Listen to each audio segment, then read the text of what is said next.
نقصان پہنچا ہے.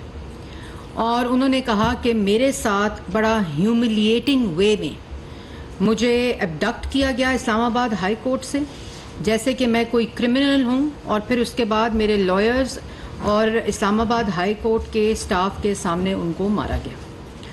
پھر انہوں نے کہا کہ اور اس کی طویل ایک لسٹ ہے جس کو انہوں نے پرائم منسٹر کے ٹویٹ کے اوپر ٹویٹ کرتے ہوئے کچھ سوالات اٹھائے ہیں. اور دوسری بات کہ وزیر اعظم شہباز شریف صاحب نے کل جو اسٹیٹمنٹ دی ہے، اصل تکلیف یہ ہے کہ ان لوگوں کو، یہ جو کچھ ٹولہ ملک کے باہر بیٹھا ہے جو اس فورن ایجنٹ کے پراکسی ہیں، جو وہاں چاہے وہ امریکن لابسٹ ہوں یا وہ دوسرے ممالک میں لابسٹ ہوں، ان کو انگیجڈ کر کے رکھتا ہے، اور ایک ٹولہ کئی بلوں میں گھسا ہوا ہے جو اسپرنگ کرتے ہیں ٹویٹس وہ ان کے ذریعے. لیکن بریکنگ نیوز یہ ہے کہ ان فورن ایجنٹ کے مطابق پاکستان کی سب سے بڑی جماعت وہ کہتے ہیں، لیکن ان کا ترجمان آج کل کوئی نہیں ہے.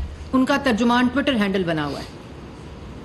جو ٹویٹر ہینڈل ہے پاکستان تحریک انصاف کا، وہ پاکستان کی سب سے بڑی جماعت کا ترجمان ہے. کوئی شخص اپنا چہرہ اس فراڈ ٹولے کو، اس سازشی ٹولے کو، اس فتنے کو، اس فسادی کو، جو ملک کو، عوام کو لوٹ کر چلا گیا، جھوٹ بول بول بول کر ذہن سازی کی، ملک کی عوام کی روٹی روزی تباہ کی، ملک کی معیشت تباہ کی، اس کا ترجمان آج کوئی نہیں ہے. یہاں تک کہ وہ لوگ جو اس کے کہنے پہ دوسروں کو چور کہتے تھے، آج وہی مکروہ چہرے، وہی لوگ جو الزامات لگاتے تھے، لوگوں کی تضحیق کرتے تھے، لوگوں کی پگڑیاں اچھالتے تھے، لوگوں پہ الزامات لگاتے تھے، بے بنیاد الزامات لگاتے تھے، جھوٹے الزامات لگاتے تھے، وہ آج کہتے ہیں کہ نواز شریف بہت اچھا آدمی تھا اور ملک کی تباہی کا ذمہ دار جنرل باجوہ ہے. وہ کہتے ہیں کہ توشہ خانہ سے چوری میں نے نہیں کی، میرے ایم ایس سے پوچھیں کیا کیا. وہ کہتے ہیں مجھے کیا پتا 190 ملین پاؤنڈ لفافے میں کیا تھا، مجھے تو کچھ پتا نہیں ہے، میری کابینہ کے سارے افراد سے پوچھیں. یہ وہ شخص ہے جو جھوٹا ہے، دھوکے باز ہے، فراڈیا ہے، ذہنی مریض ہے. اور کل کوئی کہہ رہا تھا، شاید میں نے ہی اپنی سٹیٹمنٹ میں کہا کہ یہ اس کا مرض جو ہے وہ لا علاج ہے، کیونکہ اس کا مرض جو ہے وہ جھوٹ بولنا ہے، فراڈ کرنا ہے، سازش کرنا ہے، فتنہ مچانا ہے، اور ملک کو جو خود کہتا تھا کہ ملک کے ٹکڑے ٹکڑے ہو جائیں گے. یہ تمام چیزیں وہ شخص کہہ رہا ہے جو کہہ رہا ہے کہ میرے ساتھ، اور یہ تمام چیزوں کی نشاندہی کل شہباز شریف صاحب نے اپنی سٹیٹمنٹ میں کی کہ تمام ثبوت آ چکے ہیں. وہ ملک سے باہر بیٹھا ٹولہ جو اداروں کے خلاف مہم جوئی کرتا ہے، جنہوں نے لسبیلا کے ہیلی کاپٹر کے شہداء کے خلاف مہم جوئی کی، جنہوں نے آرمی چیف، ڈی جی سی، کبھی ڈی جی آئی، کبھی وزیر اعظم، کبھی انٹیریئر منسٹر، کبھی لا منسٹر، کبھی پنجاب کا وزیر اعلیٰ، ان سب کے خلاف خطرناک سوشل میڈیا کیمپینز کرتے ہیں. اور یہ تمام لوگ اس فورن ایجنٹ، اس جھوٹے، اس فراڈیے کی پراکسیز ہیں. جو کبھی کہتا ہے میرے پہ راکٹ لانچر کے ساتھ حملہ ہونے والا ہے، جو کہتا ہے میرے پہ قاتلانہ حملہ ہونے والا ہے. کوئی پوچھے کہ تم پہ اگر قاتلانہ حملہ ہونے والا ہے تو کیا وہ بالٹی رکھنے سے، ڈسٹ بن رکھنے سے، کیا وہ ڈبہ رکھنے سے نہیں ہوگا؟ تم کیوں جھوٹ بولتے ہو؟ اور پھر اس کے بعد کہتا ہے کہ کبھی میرے پہ قاتلانہ حملہ ہونے والا ہے. پھر پراکسیز کہتے ہیں کہ نہیں، عوام جو ہے وہ اس قسم کی حرکت کر سکتی ہے. میں واضح طور پر کہنا چاہتی ہوں، ایک تو تمام ثبوت اس وقت ایف آئی اے کے پاس موجود ہیں جن کے اوپر کارروائی اور انویسٹیگیشن ہو رہی ہے. وہ تمام عناصر جو کبھی صحافت کا سہارا لے کر، کبھی فریڈم آف ایکسپریشن کا سہارا لے کر، کبھی اس کی پراکسیز بن کر اس قسم کا خطرناک کھیل کھیلتے ہیں، ان کے خلاف سارے ثبوت آ چکے ہیں. اور میں واضح طور پر کہنا چاہتی ہوں کہ اس قسم کے انسائٹنگ وائلنس، اس قسم کی سٹیٹمنٹس، ان قسم کی حرکتوں سے اگر کسی قسم کا کوئی سیاست دہشت گردی کا واقعہ ہوا تو اس کا ذمہ دار یہ فورن ایجنٹ ہوگا.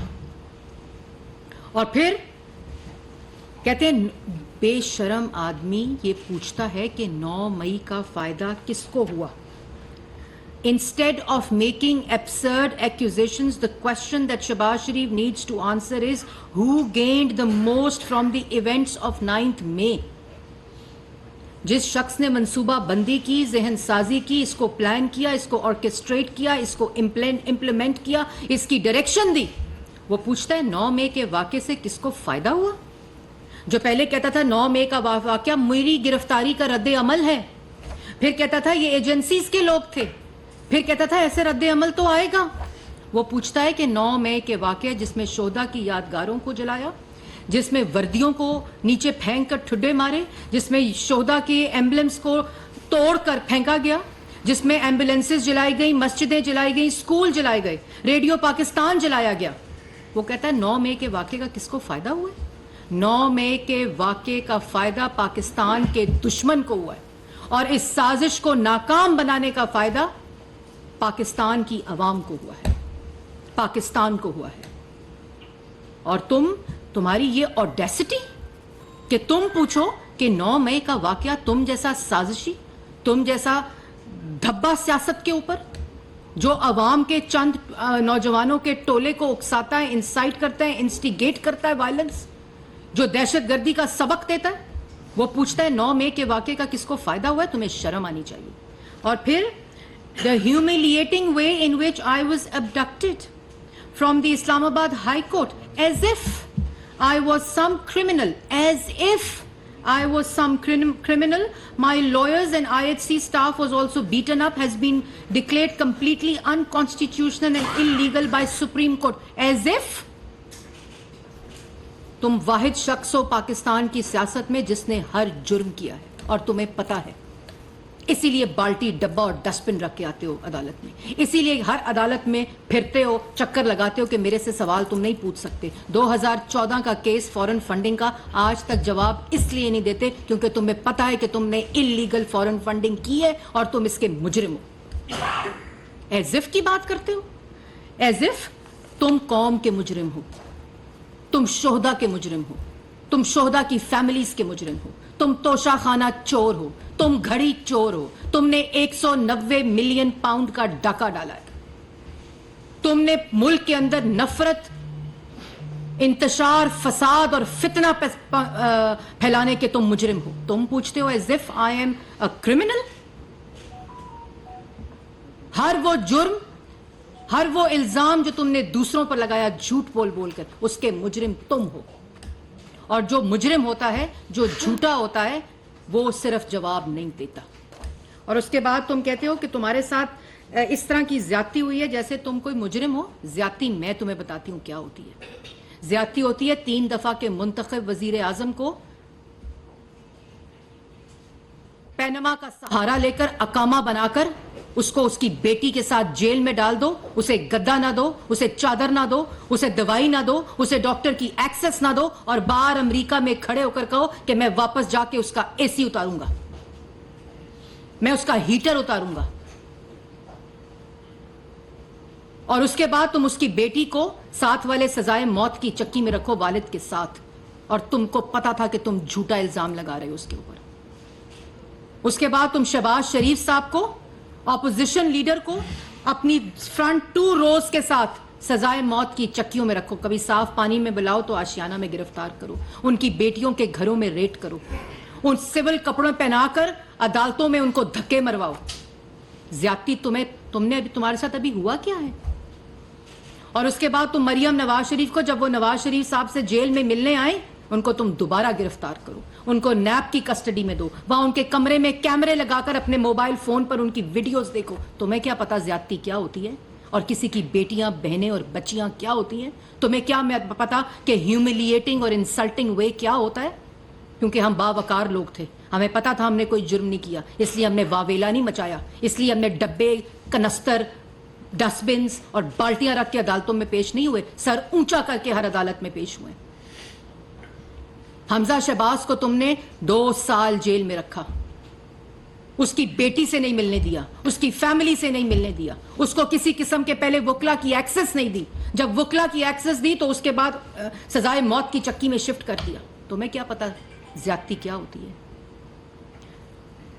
رانا ثناء اللہ پہ قسمیں کھا کھا کے, اللہ تعالیٰ کی قسمیں کھا کھا کر تم نے ان کے اوپر جرم ثابت کرنے کی, جھوٹا الزام لگا کر اور جرم ثابت کرنے کی کوشش کی, ان کے سیل میں کیڑیاں پھینکی, ان کو سزائے موت کی چکی میں رکھا, ان کو ان کی آنکھ اس وقت آپریشن ہونا تھا اس ڈاکٹر تک ایکسس نہیں دی, ان کی شوگر کی دوائی کی ایکسس نہیں دی.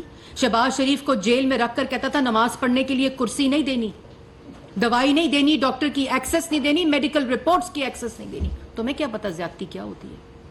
خواجہ آصف کو جیل میں رکھا, کہا ٹھنڈ تھی اور کہا اس کو کمبل نہیں دینا, رات کو اس کو چادر نہیں دینی, اس کے کمرے سے ہیٹر اٹھانا ہے. تمہیں کیا پتا زیادتی کیا ہوتی ہے. لوگوں کی بیٹیوں کو جیلوں میں, بہنوں کو, زرداری صاحب کی بہن کو فریال تالپور کو عید والے دن ہسپتال سے گھسیٹ کر جیل میں ڈالا. اس وقت تمہیں ہیومیلیشن اور انسلٹنگ وے یاد نہیں آئے, اس وقت تمہیں ہیومن رائٹس یاد نہیں آئے. اور تم اگر, اور ایک لمبی فہرست ہے, شاہد خقان, احسن اقبال, میں کس کس کا نام لوں, خواجہ سعد رفیق, سلمان رفیق, ایک لمبی فہرست ہے. تم کہتے ہو ہیومیلیٹنگ وے. تمہیں عزت دار طریقے سے جب عدالت کے وارنٹ کے اوپر تمہیں عزت دار طریقے سے زمان پاک میں تمہیں وارنٹ دیے, تم نے کیا کیا؟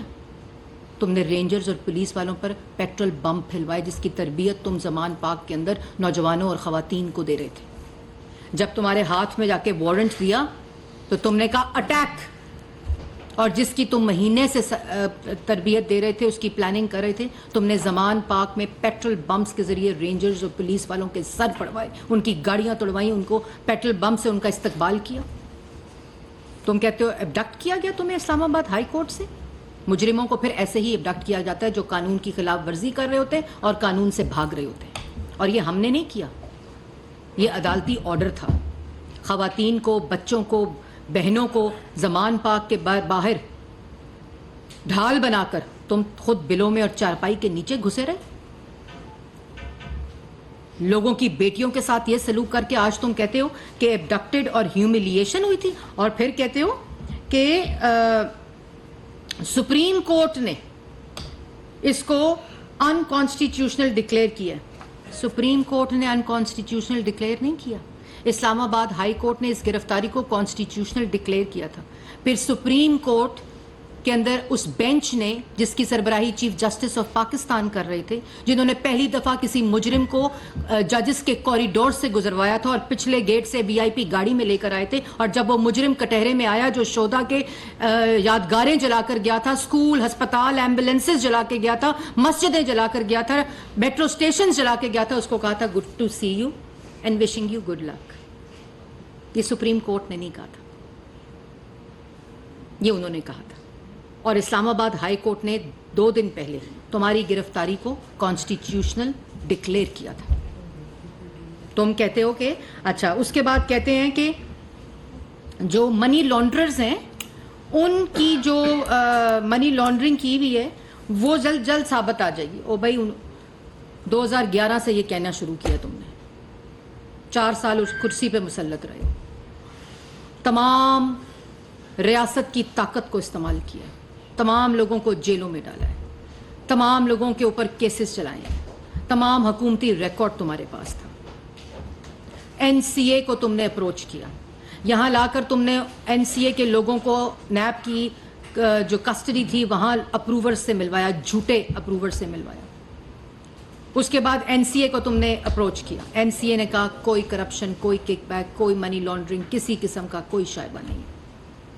وہ ڈیوڈ روز نے معافی مانگ لی ڈیلی میل نے کہ ہمیں بلایا تھا وزیر اعظم ہاؤس کے اندر اور کہا تھا یہ سارے چور ہیں, ڈیفٹ کی فنڈنگ کو کنٹروورشل کیا, اور اس کے بعد کہا انہوں نے کوئی منی لانڈرنگ نہیں ہوئی. تمام کیسز جو تم نے بنوائے تمہارے دور حکومت نے عدالتوں پہ میرٹس کے اوپر بیل دی. تو پھر کون سی منی لانڈرنگ؟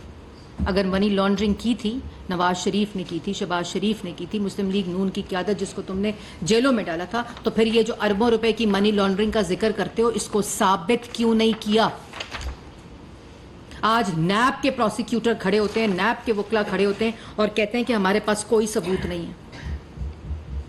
مریم نواز کے کیس میں جو جج صاحب تھے انہوں نے کہا کہ آج تک کوئی ثبوت کاغذ کا ٹکڑا عدالت کو نہیں دیا گیا جس میں جرم ثابت ہو. تو تم کیا سمجھتے ہو کہ تم پاگل ہو تو سارا پاکستان پاگل ہے؟ کہ تم پاگل بنا لو گے؟ پاگل ہمیشہ کہتا ہے میں پاگل نہیں ہوں، اور یہی مسئلہ اس کا ہے. پھر کہتے ہو کہ یہ غلط ٹویٹ کیا شہباز شریف نے. یہ تمہارے لوگ، تمہاری پراکسیز کیا باتیں کرتی ہیں کہ عمران خان پہ تشدد کر کے گرفتار کرنے کی اطلاعات ہیں، عمران خان کے کسٹڈی کے اندر سر توڑنے کی، سر پہ ڈنڈے مارنے کی اطلاعات ہیں، رہائش گاہ پر پولیس کا حملہ، کارکن ملازمین پر تشدد اور اسلحے کی برآمدی کے بعد ان کے اوپر قاتلانہ حملہ کرنا اور حکومت ان کو قتل کرنا چاہتی ہے. یہ شہریار افریدی صاحب ہیں جو قسمیں کھاتے تھے رانا ثناء اللہ کے اوپر کیس کی. اس کے بعد عمران خان دوران گرفتاری پر تشدد اور ان پہ سر پہ ڈنڈے مارنے کی اطلاعات ہیں. عمران خان کے اوپر ہائی کورٹ کے احاطے میں تشدد اور امپورٹڈ حکومت کی طرف سے ان کو مارنے کی اطلاعات ہیں. پولیس کا زمان پارک میں حملہ کر عمران خان کی گاڑی پر شیلنگ اور راکٹ لانچر سے حملہ کرنے کی اطلاعات ہیں. پھر اس کے بعد جو مراد سعید صاحب کی ایک آڈیو لیکس بھی آئی تھی، بڑی فیمس ہے، جس میں انہوں نے ان کے اوپر حملہ کرنے کی تمام باتیں کی تھیں، اور یہ تمام چیزیں کہ ان پر تشدد، قاتلانہ حملہ، ان پہ توپ سے حملہ، ان پہ راکٹ لانچر پہ حملہ، فلانا افسر مجھے مارنا چاہتا ہے، فلانا افسر میرے پہ مجھے قتل کرنا چاہتا ہے، مجھے کسٹڈی کے اندر زہر دے دیں گے، مجھے مار دیں گے. لیکن کہانی مختصر ڈبہ، بالٹی اور ڈسٹ بن. بھئی تم اگر تمہارے پاس جواب ہیں تو عدالتوں میں کیا تم پھرتے ہو کہ مجھ سے جواب نہ مانگو؟ یہ عدالت کی جورسڈکشن نہیں ہے، اس عدالت کی جورسڈکشن نہیں ہے. اسلام آباد ہائی کورٹ نے توشہ خانہ کا کیس واپس کر دیا تھا، پھر دوبارہ اس کو واپس بھیج دیا ہے. وہ بھئی اگر تمہارے پاس توشہ خانہ کا، تمہارے پاس فورن فنڈنگ کا، تمہارے پاس 190 ملین کا، تمہارے پاس گھڑی چوری کا، تمہارے پاس قادر ٹرسٹ کا، اگر تمہارے کے پاس یہ سارے جوابات ہیں تو پھر بالٹی ڈبہ پہننے کی ضرورت کیا؟ جاؤ روزانہ کی بنیاد پر عدالت میں جاؤ، جواب دو اپنی بیگم کے ساتھ. اگر 3 دفعہ کا منتخب وزیر اعظم اپنی بیٹی کے ساتھ روزانہ کی بنیاد پر پیش ہو سکتا تھا، اگر اپوزیشن لیڈر 2 دفعہ گرفتار ہو کر، انویسٹیگیٹ ہو کر، میرٹ کے اوپر بیل لگ کر جواب دے کر سرخرو ہو کر آ سکتا ہے، تو تم کیوں نہیں جواب دیتے؟ آپ کو گرفتار کرتے ہیں تو ہیومیلیشن ہو جاتی ہے، آپ کو گرفتار کرتے ہیں تو وہ فریڈم آف ایکسپریشن خطرے میں پڑ جاتا ہے، آپ کو گرفتار کرتے ہیں تو ہیومن رائٹس خطرے میں پڑ جاتا ہے. اور یہ تمام مہم جوئی جو انٹرنیشنل ورلڈ اور فورن میڈیا کو تو آرام آ گیا، ان کو تو پتہ چل گیا کہ ایک انٹرویو میں ایک بات ہوتی ہے، دوسرے انٹرویو میں دوسری بات ہوتی ہے، تیسرے انٹرویو میں تیسری بات ہوتی ہے. ان اینکرز کی اپنی کریڈیبلٹی ایٹ کوسچن ہو گئی، انہوں نے کہا اس بندے سے اب انٹرویو نہیں لینا. اب جو باہر لابسٹ انگیج کیے ہوئے، اب جو باہر اچھا پھر کہتے ہیں جی اسٹیبلشمنٹ اور میرے درمیان شہباز شریف دوری پہنچانے کی کوشش کر رہے ہیں. میں پاگل نہ کہوں، میں کیا کہوں، مجھے اب دکھ ہوتا ہے یہ بات کرتے ہوئے. بھئی تم نے 9 مئی کا واقعہ کیا، تم نے جی ایچ کیو پر حملہ کروایا، تم نے شہداء کی یادگاریں توڑوائیں، ان کو توڑا، ان پہ ڈنڈے برسائے، جوانوں کی وردیوں کو نیچے پھینکا، مسجدیں جلائیں، ہسپتال جلائے، جنا ہاؤس چلایا، جنا ہاؤس پہ حملہ کر دیا، تم نے ریڈیو پاکستان جلا دیا. پھر اس کے بعد تم نے جو گفتگو کی کہ مجھ پہ فلانا حملہ کرنا چاہتا ہے، مجھ پہ فلانے نے قاتلانہ، تو یہ تمہارے اعمال ہیں جو تمہارے روز سامنے آتے ہیں، کیونکہ تم نے صرف اور صرف ڈیفلیکٹ کرنا ہے کہ میں نے جواب نہیں دینا، میں نے نہیں جواب دینا اپنی چوری کا، اپنی کرپشن کا، اپنے جو میں نے 4 سال نالائکی نا اہلی میں نے کی ہے، اس کا میں نے کوئی جواب نہیں دینا. میں نے 190 ملین ہڑپ کر لیا ہے، میں نے خانہ کعبہ کے عکس والی گھڑی بیچ دی ہے، میں نے توشہ خانہ کے اندر ڈکلیریشنز نہیں کی، میں نے تحفے لے لیے ڈکلیئر کیے بغیر ان کو بیچ دیا، میں نے القادر ٹرسٹ کا پیسہ ہڑپ کر لیا، میں نے وہ جو تھا فورن ایجنٹ میں ہوں، سب کچھ ہوں، جواب میں نے نہیں دینا. اور میری بڑی ہیومیلیشن ہو گئی اور میری ساتھ بڑی انسلٹنگ ہو گئی. کیوں ہو گئی ہے؟ جواب تو آپ کو دینا پڑے گا. دوسری رہی بات کہ یہ چہرے بدلتے رہتے ہیں، یہ چہرے بدلتے بھی رہیں گے، کیونکہ ایک پوری سوچی سمجھی سازش کے تحت چند ٹولوں کو باہر بٹھایا ہوا ہے. جو انٹرنیشنل فارن فنڈنگ کے سے جو پیسہ آیا اس کے لابسٹ کو انگیج کر کے وہاں مہم چلا رہے ہیں. کچھ لوگوں کو بلوں میں چھپایا ہوا ہے کہ تم نے باہر نہیں نکلنا, تم نے وہاں بیٹھ کے صرف ٹویٹ کرنے ہیں اور صرف وہ کرنا ہے, باقی ترجمانی کرنے کے لیے ٹویٹر ہینڈل موجود ہے. اور اس کے بعد یہ گفتگو کر کے کہ جی سب چور ہیں, یہ پرانی ہو گئی باتیں. اب ملک ترقی کی طرف جو آپ کا تباہ کی بھی ملک کے ساتھ تباہی تھی, اب وہ واپس ریورس ہو رہی ہے. اللہ تعالیٰ کا شکر ہے آپ کی پولیٹیکل وکٹمائزیشن اور احتساب کا جو ڈرامہ آپ نے رچایا تھا وہ ریسیٹ ہو رہا ہے. جو عدالتوں کے اندر سے فیصلے آ رہے ہیں, جو آپ کے اقتدار میں بیٹھے ہوئے عدالتوں کے اندر سے فیصلے آئے, میرٹ کی بنیاد پر آئے, کوئی ایسی بیلیں نہیں ہوئی ہوئی, وہ میرٹ کی بنیاد پر شہباز شریف کی بیل ہوئی ہوئی ہے, وہ میرٹ کے بنیاد پر پاکستان مسلم لیگ نون کی ساری قیادت کی بیل ہوئی ہے, مریم نواز کی میرٹ کے اوپر بیل ہوئی ہوئی ہے. اس لیے یہ جو تماشا ہے اس کو آپ ختم کریں. اور بات رہی تمہارے گفتگو کی, تو اب پاکستان کی عوام کو بھی پتہ چل چکا ہے کہ ملک دشمنی کس نے کی. ملک کے ساتھ یہ تمام سازشیں گھڑ کر ملک کی معیشت کے خلاف, عوام کی روزی روٹی کے خلاف, روزگار کے خلاف, بزنس کمیونٹی کے خلاف, کسان کے خلاف, یہ IMF کے پروگرام کے ذریعے جو ملک کی معیشت کے ساتھ سازش کی گئی, یہ تمام چیزیں سوچی سمجھی ایک ذہن سازی کا نتیجہ تھیں, اور وہ اب پاکستان کے سامنے آ چکی ہیں اور اب خود گواہی دے رہے ہیں. حامد خان صاحب گواہی دے رہے ہیں نواز شریف بے قصور تھا, شہزاد اکبر صاحب گواہی دے رہے ہیں, اللہ تعالیٰ کی شان ہے کہ نواز شریف صاحب بڑے اچھے آدمی ہیں, سارا کام تباہ کیا ہے جنرل باجوہ نے. آج وہ بھی سوچتے ہوں گے کیا لوگ تھے, یہ کیا میں کرتا رہا ہوں, یہ کیا ہوتا رہا. اور یہ تمام اور جو چیزیں کہتے ہیں کہ ایک دفعہ پھر صرف میں پاکستان کی عوام کو بتانے کے لیے کہ جو جرم جس جرم کا خود لوگوں پر الزام لگاتے تھے ان سب چیزوں کے مجرم خود ہیں. بلکہ آج تک کسی سیاسی جماعت پر شہداء کی یادگاروں کو توڑنے کا, ان کی بے حرمتی کرنے کا اور شہداء کی ایمبلمز کی بے حرمتی کرنے کا کوئی مجرم سیاسی جماعت سے نہیں ہے سوائے اس فورن ایجنٹ کے. عوام کی روٹی روزی کا مجرم, عوام کی ترقی کو روکنے کا مجرم, دوبارہ سے لوڈ شیڈنگ لانے کا مجرم, دوبارہ سے ملک کی اندر دہشت گردی لانے کا مجرم, دوبارہ سے معیشت کو تباہ کرنے کا مجرم, پولیس اور رینجر کے سر پھاڑنے کا مجرم, پیٹرول بمز کی تربیت آج تک کسی سیاسی جماعت میں نے سیاست میں پہلی دفعہ پیٹرول بمز کا نام سنا ہے کہ کوئی پیٹرول بم بھی چیز ہوتی ہے جس سے آپ بقول ان کے سیاسی احتجاج کرتے ہیں اور پولیس والوں کا سر توڑتے ہیں اور بچوں اور بیٹیوں اور بہنوں کو ڈھال بناتے ہیں. تو یہ تمام چیزیں اور ان تمام چیزوں کی نشاندہی جو ہے وہ کل پرائم منسٹر نے کی ہے کہ یہ ایک جو آدمی اس میں ملوث ہے اس کے ساتھ قانون کے مطابق نپٹا جائے گا. اور پہلے بھی وہ کہہ چکے ہیں کہ کسی کے ساتھ زیادتی نہیں ہوگی, لیکن جو جان بوجھ کر اس مہم کا حصہ ہیں اور جن کے شواہد آ چکے ہیں اور جو یہ روز ایک نیا نیریٹو گھڑتے ہیں اور اس کے اوپر ایک مہم چلانا شروع کر دیتے ہیں, ان سب کا جو علاج ہے وہ قانون کے مطابق ہوگا. جی صالح ظفر صاحب, یہ ابھی آپ نے بتایا کہ FIA نے انویسٹیگیشنز مکمل کر دی ہیں اور ایک بندہ جس کو ماسٹر مائنڈ ڈکلیئر کیا ہوا ہے آپ نے کئی ہفتوں سے, اس کی گرفتاری ابھی دوبارہ کیوں نہیں عمل میں آ رہی؟ کیا آپ ایسا تو نہیں ہے کہ آپ یہ وقت جو ہے یہ کیئر ٹیکرز کے سپورٹ کرنا چاہتے ہیں اور اس کو اریسٹ نہیں کیا جا رہا؟ دوسرا یہ ہے کہ پرسوں موصوف نے یہ کہا کہ مئی 9 کو پیلٹ گن استعمال ہوئی ہے, کیا آپ اس کی تصدیق کرتی ہیں؟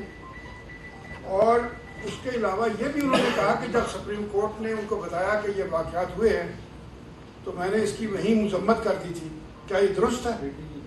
پہلی بات یہ کہ جو آپ نے کہا کہ تمام ثبوت آ چکے ہیں, آپ نے دیکھا کہ توشہ خانہ کا تو ٹرائل شروع ہو چکا ہے اور 9 مئی کا جو انویسٹیگیشن ہے وہ آلریڈی ان پروسیس ہے. اور ہم نے اگر صالح ظفر صاحب ان کو گرفتار کرنا ہوتا کسی سیاسی بنیاد کے اوپر تو ہم جب 12 اپریل کو وزیر اعظم نے اوتھ اٹھایا تھا جو انہوں نے کام کیا تھا تو ہم اسی مہینے ان کو گرفتار کر لیتے. ہمارے پاس نیب کا وہی قانون موجود تھا, ہمارے پاس وہی ریاست کی طاقت موجود تھی, ہمارے پاس وہی ادارے موجود تھے, تو ہم ان کو گرفتار کر سکتے تھے. لیکن ہم نے قانون کے مطابق انویسٹیگیشنز کرائیں, قانون کے مطابق انویسٹیگیٹنگ اداروں نے وہ ثبوت اکٹھے کیے, اور اس کے بعد قانون کا ایک عمل تھا جس نے اپنا راستہ لیا, اور جس کے مطابق ان کا ریفرنس جمع ہو کے ان کا ٹرائل جو ہے اب آپ کا سامنے ہے وہ شروع ہو چکا ہے. تو ہمارا ایسا کوئی مقصد نہیں تھا, لیکن یہ اس قسم کا تاثر ضرور دیتے ہیں اور لوگوں کو بے وقوف بنانے کی کوشش کرتے ہیں. 9 مئی کے واقعے کا ماسٹر مائنڈ یہ فورن ایجنٹ ہے, اور 9 مئی کے خالی ماسٹر مائنڈ نہیں ہے, یہ ماسٹر مائنڈ ہے جس نے ایگزیکیوٹ کیا ہے, جس نے پلان کیا ہے, جس نے امپلیمنٹ کیا ہے, جس نے ڈائریکشنز دیے, جس نے ڈائریکشنز دے کر تمام لوگوں کو ان چند ٹولے کو جگہ جگہ کے اوپر پلانٹ کر کے ان کو یہ تمام چیزیں امپلیمنٹ کرنے کی ڈائریکشنز دی ہیں. آرکیسٹریٹ کیا ہے انہوں نے, انسائٹ کرنے کی, انسٹیگیٹ کرنے کی وائلنس کو اور تشدد کو. اور اگر وہاں پیٹرول بمس چلے ہیں, اگر وہاں ڈنڈے سوٹے چلے ہیں, اگر وہاں پیلٹ گنز چلی ہیں, اگر وہاں گلیلیں چلی ہیں, اگر وہاں پتھر چلے ہیں, تو وہ بالکل ان کو پتہ ہوگا جو یہ بیانات دے رہے ہیں, کیونکہ انہوں نے ہی لوگوں کو دی تھی, اور یہ سارا فساد کرنے کی زمان پاک کے اندر تربیت ہوتی تھی. تو یہ وہ خود ہی کہتے ہوں گے. دوسری بات یہ ہے کہ یہ جو کہہ رہے ہیں کہ میں نے کنڈیم کر لیا تھا, پہلے انہوں نے کہا کہ اگر مجھے گرفتار کیا تو اپنے اپنے مورچے سنبھال لو, اور ایک ویڈیو میسج دیا آتے ہوئے اسلام آباد ہائی کورٹ کہ اگر مجھے گرفتار کیا تو پھر اس کا رد عمل آئے گا. اس کے بعد ان کی گرفتاری ہوئی جو کلمینیٹ ہوئی 9 مئی کے واقعے کے اندر. وہ 7 دن وہ جس پہ ہر ضمیر رکھنے والا شخص جو ہے وہ دکھی ہے. پھر وہ 9 مئی کا واقعہ ہوا, اس 9 مئی کے واقعے سے ڈر کر کہ میں تو پکڑا گیا ہوں, تو کہ میں معذرت کرتا ہوں. پھر اسی معذرت کی سانس میں یہ کہا گیا کہ ایسا رد عمل تو پھر آئے گا. اور پھر اگلے دن دوبارہ سے کہا کہ میں نہیں تھا 9 مئی کے دن, یہ ایجنسیوں کے لوگ تھے, یہ سویلین کپڑوں میں ایجنسیوں کے لوگ تھے. اور اس کے بعد فوری طور پر اگلے دن یہ کہہ دیا کہ ہاں اگر مجھے گرفتار کیا تو پھر ایسا ہی رد عمل آئے گا.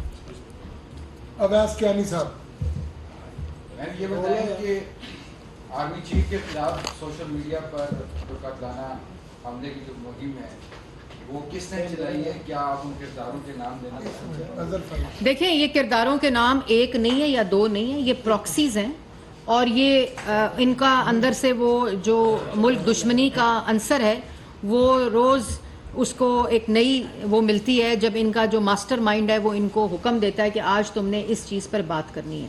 اور یہی وہ وزیر اعظم کی بات ہے کہ اس قسم کی کوئی جو مہم چلائی جا رہی ہے, اول تو یہ امپاسبل بات ہے کہ اس طرح کا کوئی بھی واقعہ سرزد ہو سکتا ہے. اللہ تعالیٰ کا کرم ہے, اللہ تعالیٰ کا جو سیکیورٹی ایجنسیز ہیں, جو حکومت پاکستان ہے, جو ریاست ہے, ان کو اپنے لوگوں کی حفاظت کرنا آتی ہے. اور لیکن جو مہم جوئی ہو رہی ہے اس کے عناصر جو ہیں وہ پاک قوم کے سامنے آ چکے ہیں, اور وہ کبھی فریڈم آف ایکسپریشن سے, کبھی وہ ہیومن رائٹ سے, کبھی وہ اظہار آزادی سے, یہ تمام چیزیں کا سہارا لیتے ہوئے, لبادہ اوڑھتے ہوئے یہ ساری مہم چلاتے ہیں جن کو بالکل سپیئر نہیں کیا جائے گا. اس کے اوپر زیرو ٹالرنس ہے کہ اس قسم کی گھٹیا, مذموم اور شر انگیز شیطانی ٹولہ جس قسم کی مہم کر رہا ہے. پہلے وہ مہم کر رہا تھا لسبیلا کے ہیلی کاپٹر کے شہداء کے خلاف, پھر وہ مہم کر رہا تھا عمران خان پہ قاتلانہ حملہ ہو جائے گا, وہ مہم کر رہا تھا پہلے, پھر وہ سائفر کی سٹوری میں آ گیا, پھر وہ 25 مئی کی سٹوری میں آ گیا, پھر وہ زمان پاک کے آپریشن کے اندر وہی ٹولہ آ گیا, اس کے بعد وہ 9 مئی کا حصہ بن گیا. یہ پورا تسلسل ہے, اور اس تسلسل کو ان کو تکلیف اس بات کی ہے, یہ جو ٹویٹیں کرتے ہیں, کہ یہ تمام چیزیں عوام کے سامنے بھی آ جاتی ہیں اور ناکام بھی ہو جاتی ہیں. اظہر فاروق صاحب, میڈم یہ بتائیں کہ جو اظہر بھائی کیا حال ہے آپ کا؟ دبئی میں جو ملاقاتیں ہوئی ہیں تمام کافی غصے میں ہیں. ایک تو ان کو اعتماد میں کیوں نہیں دیا گیا, دوسرا کیا انتخابات کے حوالے سے کوئی فیصلہ کر لیا گیا کہ اپنے ٹائم پر ہوں گے جو؟ دیکھیں بالکل پرائم منسٹر صاحب یہ کیٹیگوریکلی اناؤنس کر چکے ہیں کہ ہماری حکومت جو ہے وہ اپنی آئینی مدت ختم ہوتے ہی یہ حکومت ختم ہو جائے گی, جو آئین کی روح بھی ہے, آئین کہتا بھی ہے, اور پاکستان کا قانون بھی ہے. لیکن جو مولانا فضل الرحمان صاحب کی آپ نے بات کی، اس بارے میں مجھے زیادہ علم نہیں ہے کیونکہ میں نے ذرائع سے کل خبر ضرور سنی تھی ایسی، لیکن مجھے اس کے بارے میں علم نہیں ہے. یہ مجھے پتہ ہے کہ شام کو مولانا صاحب جو ہیں وہ وزیر اعظم سے ملاقات کر رہے ہیں.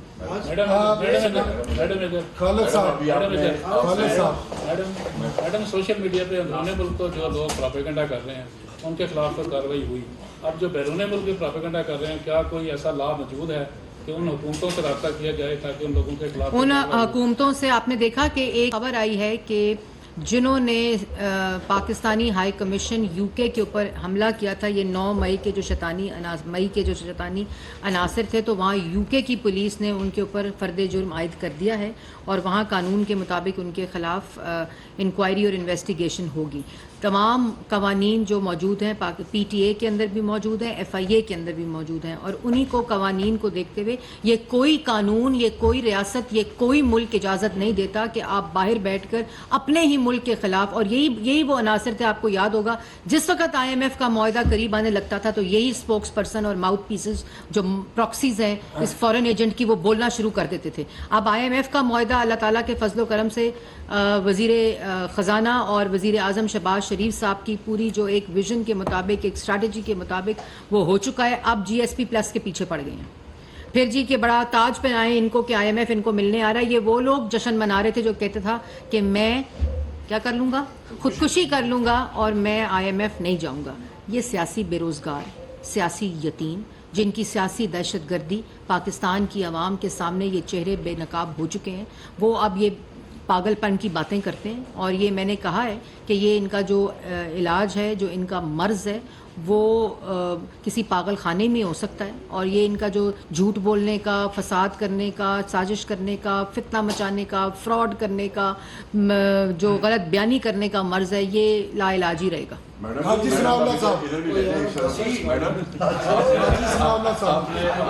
چلیں کرنے دیں.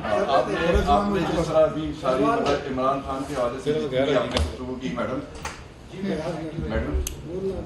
جی میں نے ساری گفتگو کی، میں آپ کی بات سنی نہیں. مگر میڈم سب سے بڑی مطلب جو بدقسمتی کہہ رہے ہیں کہ جو عوام، جو قوم جو ہے وہ مطلب یہ ساری چیزیں سن رہی ہے، سارا ملک برداشت بھی کر رہی ہے، مگر آپ ان کے لیے کیا مطلب سافٹ کارنر رکھیں جو بے روزگاری اور مہنگائی اور لوڈ شیڈنگ اور یہ سارے یہ بھی تو میرے خیال ہے آج ستے اٹھے ہو، لیکن میں دس دینی ہوں. نہیں، مجھے لگ رہا ہے کہ آپ یہ دیکھیں کہ پچھلے 14 ماہ 15 ماہ کے اندر وہ معیشت جو یہ فورن ایجنٹ تباہ کر کے گئے تھے، وہ معیشت جس میں عوام کو آئی ایم ایف کی سخت شرائط پر دستخط کر کے، اس کو وائلیٹ کر کے، اس کی خلاف ورزی کر کے پروگرام کو سسپینڈ کر کے گئے تھے. وزیر اعظم شہباز شریف صاحب نے آتے ہی اس کی ری نیگوسیشن، اس کی بحالی کے اوپر نیگوشیٹ کرنا شروع کیا. سخت فیصلے لیے، جہاں سخت فیصلے لیے. پیٹرول مہنگا کیا تو عام آدمی کے لیے، غریب عوام کے لیے پیٹرول کی سبسڈی دی بی آئی ایس پی کے اندر. اسی وقت رمضان آیا، پورا رمضان پیکج دے کر اس کے اندر سبسڈی دی عوام کی چینی، عوام کے آٹے اور عوام کی روٹی کے اوپر. اسی وقت جب فلڈز آئے تو دوبارہ سے پرائم منسٹر شہباز شریف صاحب نے یہ سبسڈیز دیں تاکہ عام آدمی کے اوپر بوجھ نہ پڑ سکے. اور اسی کے ساتھ ساتھ یہ تمام جو معاشی تباہی تھی اس کو ریورس کرنے کی، جو سرمایہ کا، جو امیر لوگ ہیں ان سے ویلتھ کو ٹرانسفر کر کے اس کا فائدہ عام آدمی کو پہنچایا جب پہلا بجٹ آیا.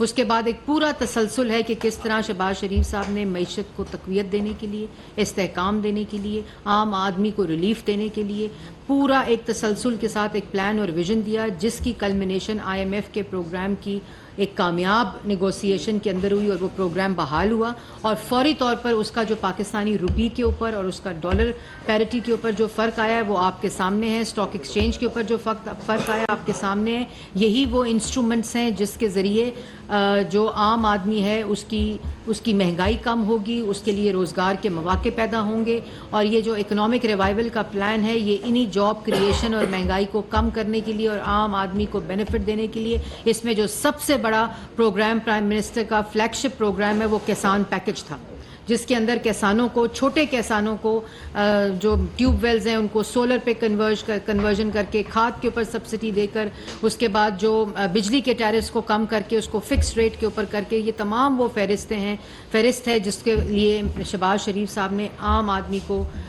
جو ہے فائدہ پہنچانے کے لیے اقدامات کیے ہیں. اور اس کا دوسرا بڑا جو نوجوان کے لیے, یہ تو پیٹرول بم ہاتھ میں دے کر گئے نا اس چند نوجوانوں کے ٹولوں کو. ہم نے دوبارہ سے شہباز شریف صاحب نے جو 8 سے لے کر 18 تک لیپ ٹاپ سکیم, پھر نواز شریف صاحب کا پرائم منسٹر یوتھ پروگرام, اس کے ذریعے نوجوانوں کو اس قسم کی ایکٹیویٹیز کے علاوہ business opportunities, job employment opportunities, laptop scheme, S M Es, small medium enterprises, internship programme, سارے کا سارا وہ تمام پروگرام جو یہ بند کر گئے تھے, جس کا نام بدل کے کامیاب جوان تو کر دیا تھا, صرف نوجوانوں کو ناکام بنانے کے لیے ٹائیگر فورس جوانوں کے دماغوں میں ڈال کر ذہن سازی کرنے کی کوشش کی گئی, اور اس پورے پروگرام کو بند کیا. اس کو دوبارہ آ کے نہ صرف فعال کیا ہے, پاکستان کی تاریخ کا سب سے بڑا بجٹ نوجوانوں کے نام کیا. آپ کو مبارک ہو, بہت بہت حج. 2 سوال ہیں. ایک تو دبئی میں اور جدہ میں جو ملاقاتیں ہوئی ہیں اس کے بعد یہ رپورٹ آ رہی ہے کہ نگران سیٹ اپ جو ہے وہ جو اسمبلیاں ہیں وہ 12 اگست رات 12 بجے کی بجائے 2-3 روز پہلے توڑی جا سکتے ہیں, اور نگران سیٹ اپ 2 ماہ کی بجائے 3 ماہ کے لیے.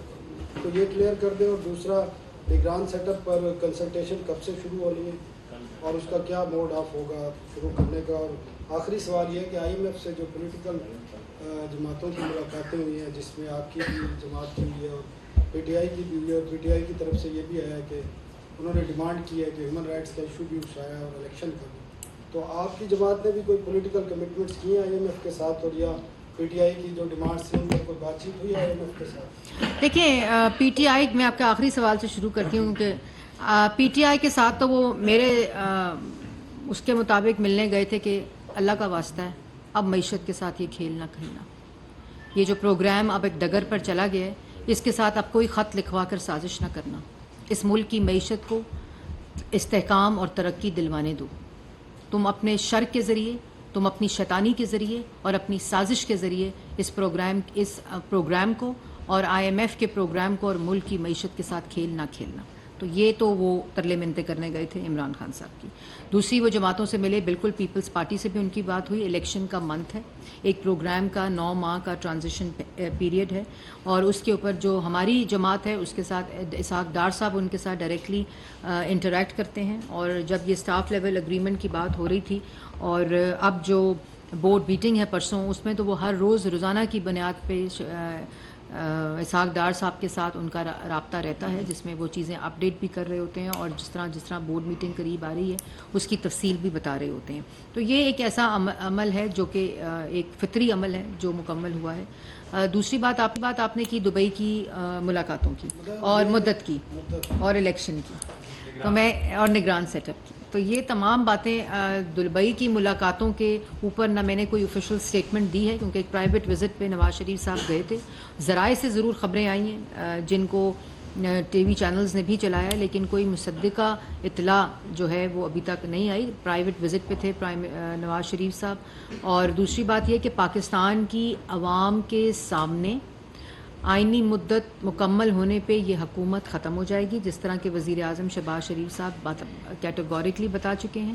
ایک آئین کے اندر کیئر ٹیکر سیٹ اپ کا مدت کا تعین موجود ہے, 2 ماہ بھی ہے, 3 ماہ وہ پہلے ہو جائے اور اس ڈیٹ پہ ہو جائے تو وہ اس کے مطابق ہوگا. اس کے اوپر جو بھی فیصلہ ہوگا وہ پاکستان کی عوام کے سامنے ہوگا, اور انشاءاللہ عوام کو ریلیف دینے والی جماعت, عوام کی مہنگائی کم کرنے والا جو قائد ہوتا ہے, اور جو وزیر اعظم صرف عوام کو ریلیف دینے کے لیے دن رات کام کرتا ہے, وہ الیکشن سے نہیں بھاگتا.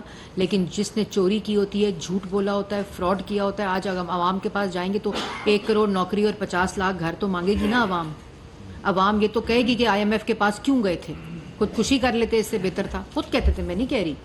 تو یہ تمام چیزیں جب عوام, تو پھر وہ جماعت جو ہمیشہ معیشت کو پٹری پہ ڈالتی ہے, فورن پالیسی ٹھیک کرتی ہے, معیشت ٹھیک کرتی ہے, دہشت گردی ختم کرتی ہے, لوڈ شیڈنگ ختم کرتی ہے, روزگار دیتی ہے, سی پیک لاتا ہے جو شخص نواز شریف اور شہباز شریف پنجاب میں بجلی بناتا ہے, میس ٹرانزٹ بناتا ہے, لوگوں کو روزگار دیتا ہے, سولر پروجیکٹ آتا ہے, وہ کیوں الیکشن سے بھاگیں گے؟ ان کو پاکستان کی عوام کی طاقت کا بھی علم ہے, لیکن جو سوشل میڈیا کی طاقت سے اپنے آپ کو مشہور لیڈر کہتا ہے, وہ عدالتوں میں صرف سر پہ ڈبہ, بالٹی اور ڈسٹ بن پہن کر آ سکتا ہے اور یہی باتیں کر سکتا ہے.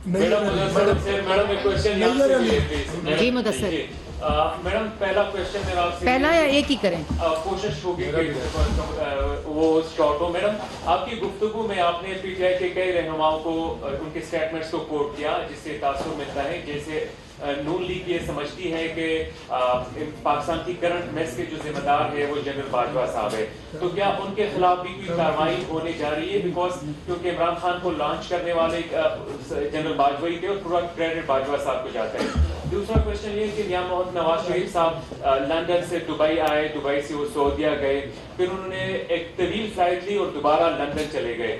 تو میں یہ کون گئے لندن؟ بڑے آپ باخبر ہیں, کون گئے لندن؟ نواز شریف صاحب گئے؟ اچھا اچھا, طویل فلائٹ لے کر پہلے کہاں کہاں میرا روٹ بتائیں, کہاں مس کر گئے؟ نہیں پہلے روٹ بتائیں.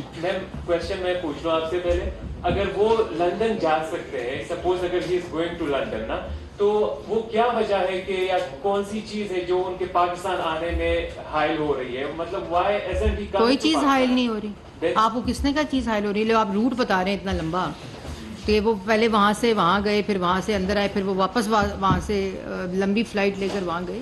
دیکھیں بات مختصر ہے کہ نواز شریف صاحب کا بے قصور ہونا, ان پہ جھوٹے مقدمے بنانا, نیب کے اندر ان کی صحت کا خراب ہونا, یہ ہم نے نہیں کہا تھا. یہ ان کی صحت کو خراب کرنا اور اس کے بعد ان کی صحت کو خراب کر کے ایک بورڈ بٹھا کر یہ ڈکلیئر کرنا کہ ان کی صحت خراب ہے اور ان کی طبیعت خراب تھی. آپ کو یاد ہوگا کہ نیب کی کسٹڈی سے وہ سروسز ہاسپٹل گئے تھے, اور اب وہ اس کے بعد انہوں نے کہا کہ ان کا علاج باہر ہونا ہے. اور دوسری بات یہ ہے کہ جتنے مقدمے ان پہ جھوٹے بنائے گئے اس کی گواہی تو اب ان کے اپنے لوگ دے رہے ہیں. میں انتظار کر رہی ہوں اس دن کا جب یہ فورن ایجنٹ بھی اسی قسم کی گفتگو کرے گا جو ان کے سہولت کار شہزاد اکبر صاحب نے کی ہے کہ نواز شریف صاحب تو اچھے آدمی تھے, ملک کی تباہی کا ذمہ دار جنرل باجوہ. میڈم آپ سوال لے لیں, یہ قوم جو ہے کرکٹ سے بڑی جڑی ہے اور بڑا اضطراب ہے. اسپورٹس منسٹر دوسرے دن یہ بیان دے دیتے ہیں ٹی وی پہ آگے پاکستان ورلڈ کپ کے لیے نہیں جا رہا. ایک کمیٹی بنی ہے جس کی آپ بھی ممبر ہیں, کیا یہ جو اسپورٹس منسٹر کا بیان ہے پاکستان جا رہا ہے یہ فیصلہ ہو چکا ہے یا اس پہ مشاورت ہونی ہے, اور آپ کا اس پہ کیا اسٹانس ہے؟ یہ آپ نے شاکر اچھی بات کی. اس کے اوپر پی سی پی نے ایک خط لکھا تھا شہباز شریف صاحب کو, وزیر اعظم شہباز شریف صاحب کو, اور اس میں انہوں نے پاکستان کرکٹ ٹیم کا ورلڈ کپ میں انڈیا جا کر کھیلنے کے اوپر ڈیسیجن مانگا تھا. تو وزیر اعظم شہباز شریف صاحب نے, کیونکہ یہ ایک کنسلٹیٹو اور ہولسٹک ڈیسیجن ہے جس میں فارن پالیسی ہے, جس میں لیگل ایسپیکٹس ہیں, جس کے اندر سیکیورٹی کے ایسپیکٹس ہیں, جس کے اندر سپورٹس کے ایسپیکٹس ہیں, جس میں ایک انٹرنیشنل جو سپورٹس کا فنومینا ہے وہ بھی ہے, اور اس سے میڈیا کی بھی کچھ چیزیں جڑی ہیں. تو ان تمام چیزوں کے اوپر متعلقہ وزراء کے اوپر مبنی مشتمل ایک کمیٹی بنا دی گئی ہے, اور اس کا میرا خیال ہے اسی ہفتے اجلاس ہوگا, اور اس کنسلٹیشن کے ساتھ جو بھی ڈیسیجن ہوگا وہ آپ کے سامنے رکھا جائے گا. آن لے لے, پھر میں آپ کو دے دیتا ہوں. آپ پہلے نہیں بولی.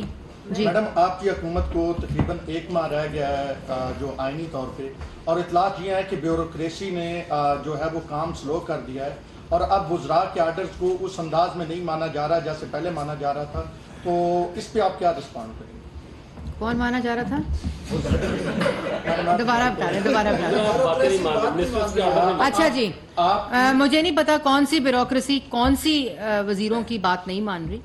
اس بات کا مجھے تو علم نہیں ہے, کیونکہ میں بھی ایک وزارت چلاتی ہوں, میرے نیچے بھی ایک بیوروکریسی کام کرتی ہے, اور روزانہ کی بنیاد پر بہت سے ڈیسیجنز ہوتے ہیں جو لینے پڑتے ہیں. تو مجھے تو ایسی مشکل کا سامنا نہیں کرنا پڑا, اور مجھے امید ہے کہ کسی بھی وزیر کو, کیونکہ کوئی بیوروکریسی اس وزیر کی جو عوام کی بہتری کے لیے، ملک کی بہتری کے لیے کام کر رہا ہو، اس کے آرڈرز کو نہ وہ بیوروکریسی جو 2018 سے 2022 تک تھی، جس کو حکم صرف یہ تھا کہ فلانے کو جیل میں ڈال دو، فلانے کے AC اتار دو، فلانے کو گرفتار کر لو، فلانے کے گھر پہ ریڈ کرا دو، وہ بیوروکریسی نہ مانتی ہو تو اس کی میں پیدا وہ نہیں دیتی تھی. لیکن میں یہ سوچ رہی تھی صالح صاحب کہ میں نے بھی گفتگو میں کہا کہ کہتے ہیں کہ نواز شریف اور مسلم لیگ نون جو ہے وہ الیکشن سے بھاگ رہی ہے، مگر میں یہ سوچ رہی تھی کہ اللہ تعالیٰ کی شان ہے اور اللہ تعالیٰ کی مہربانی ہے کہ اللہ تعالیٰ ہمیشہ نواز شریف صاحب کو ملک کی معیشت ٹھیک کرنے کا، ملک کی اندر سے لوڈ شیڈنگ ختم کرنے کا، ملک کی دہشت گردی ختم کرنے کا، ملک کو ترقی کی راہ پر لانے کا، CPEC کے ذریعے ملک کی معیشت کو استحکام دینے کا، عوام کو روزگار دینے کا، عوام کی روٹی سستی کرنے کا، عوام کی چینی سستی کرنے کا، جو ترقی کے منصوبے ہیں وہ لگانے کے، موٹر وے بنانے کے، سڑکوں کی شاہراہیں بنانے کے، وفاق کی اکائیوں کو آپس میں جوڑنے کے مواقع اللہ تعالیٰ کی فضل و کرم سے نواز شریف صاحب کے حصے میں آتی ہیں. اسی طرح شہباز شریف صاحب نے پنجاب میں جو کیا، صحت کا پروگرام ہو، نوجوان کا پروگرام ہو، میس ٹرانزٹ ہو، بجلی کے، انہوں نے تو 350 ڈیم بنانے تھے، شہباز شریف 5500 میگا واٹ بجلی بنا کر چلا گیا. یہاں تک کہ خالی ترقی، خالی معیشت، خالی روزگار، خالی انفراسٹرکچر نہیں، بلکہ نواز شریف صاحب نے ہی آ کر، مسلم لیگ نون نے ہی آ کر اس ملک کی کلچر پالیسی ٹھیک کرنی ہوتی ہے، اس ملک کی ثقافت ٹھیک کرنی ہوتی ہے، اس ملک میں برداشت لانی ہوتی ہے، اس ملک کو دوبارہ سے تہذیب کے دائرے میں لانا ہوتا ہے. ملک کے اندر یہ جو فلم کا ایک پورا انفراسٹرکچر ڈیولپ ہو رہا ہے، ریڈیو پاکستان بہتر ہو رہا ہے، پاکستان ٹیلی ویژن بہتر ہو رہی ہے، ملک کے اندر ایک برداشت، عدم برداشت کو ختم کر کے ایک برداشت کی جو ذہنیت ہے اس کو پروان چڑھایا جا رہا ہے. تو یہ سارا اللہ تعالیٰ کا نظام ہے کہ کس کو آپ کیا کہتے ہیں اور اللہ تعالیٰ اس کو کس منازل پر لے کر جائے.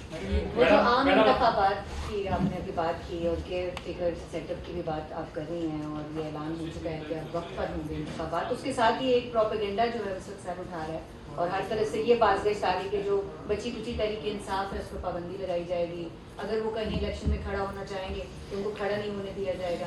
تو یہ بتائیے کہ دیکھیے میں واضح طور پر آج آپ لوگوں کے کیمروں کے سامنے، آپ لوگوں کے ذریعے، پاکستان کے میڈیا کے ذریعے یہ بات کہنا چاہتی ہوں کہ اگر پاکستان تحریک انصاف پر پابندی لگی، اول تو ایسا کوئی ابھی تک میں نے میرے اس میں نہیں آئی انفارمیشن، لیکن اگر لگی اور اگر کسی قسم کی قدغن لگی، اگر کسی قسم کی کوئی اس طرح کی بات ہوئی تو اس کا واحد ذمہ دار پاکستان تحریک انصاف کا سربراہ ہوگا، اس کے اعمال ہوں گے، ان کی حرکتیں ہوں گی اور ان کے بیان ہوں گے اور ان کی وہ سازشی عمل ہوگا جو ملک کے خلاف جو ہے وہ اس وقت پروان چڑھ رہا ہے.